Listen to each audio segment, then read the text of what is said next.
Hello everyone, welcome back to my YouTube channel. അപ്പം ഇന്ന് ഞാൻ ഉണ്ടാക്കുന്നത് പപ്പായനെ കൊണ്ട് അച്ചാറാണ്. ഹെൽത്തി ആയിട്ടുള്ളൊരു അച്ചാറാണ്. പെട്ടെന്ന് ഉണ്ടാക്കാനും പറ്റും, നല്ല ടേസ്റ്റിയാണ്.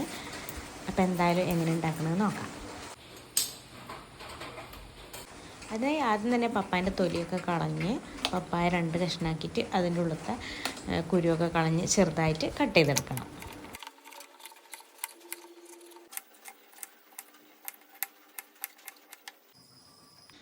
ഇപ്പോൾ ഒരു പാൻ സ്റ്റൗവിൽ വെച്ചിട്ടുണ്ട്. അതിലേക്ക് 1 ടേബിൾ സ്പൂൺ വെളിച്ചെണ്ണ ഒഴിച്ചു കൊടുത്തിട്ടുണ്ട്.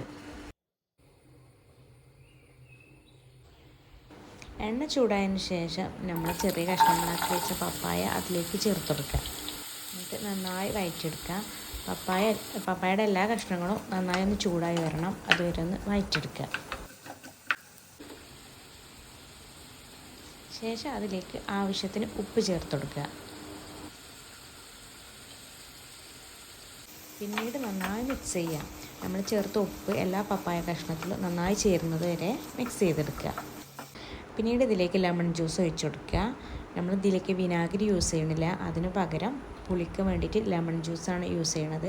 അപ്പോൾ ഞാനിവിടെ ചെറിയൊരു ലെമണിൻ്റെ ജ്യൂസാണ് എടുത്തിട്ടുള്ളത്. നമ്മുടെ പപ്പായ എത്രത്തോളം ഉണ്ട് അതിനനുസരിച്ച് ലെമൺ ജ്യൂസും ചേർത്ത് കൊടുക്കുക. നമുക്ക് നമ്മൾ അച്ചാറിന് കളർ വേണമെന്നുണ്ടെങ്കിൽ നമ്മൾ വെളിച്ചെണ്ണ ചേർത്ത് ഉടനെ വെളിച്ചെണ്ണ ചൂടായതിന് ശേഷം അതിലേക്ക് മഞ്ഞൾപ്പൊടിയും കാശ്മീരി മുളക് പൊടിയും ചേർത്ത് കൊടുക്കുക.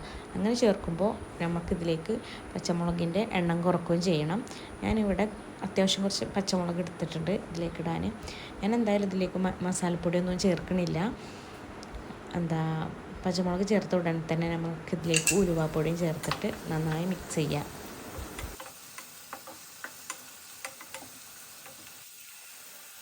ശേഷം 10 മിനിറ്റ് ഇത് മൂടി വെക്കുക. 10 മിനിറ്റിന് ശേഷം ഇത് തുറന്നിട്ട് നമുക്ക് ഇത് ഉപയോഗിക്കാം.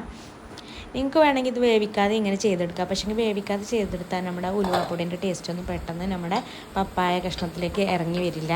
അപ്പോൾ നല്ല ടേസ്റ്റി ആയിട്ടുള്ളൊരു അച്ചാറാണ്, ഹെൽത്തി ആയിട്ടുള്ളൊരു അച്ചാറാണ്.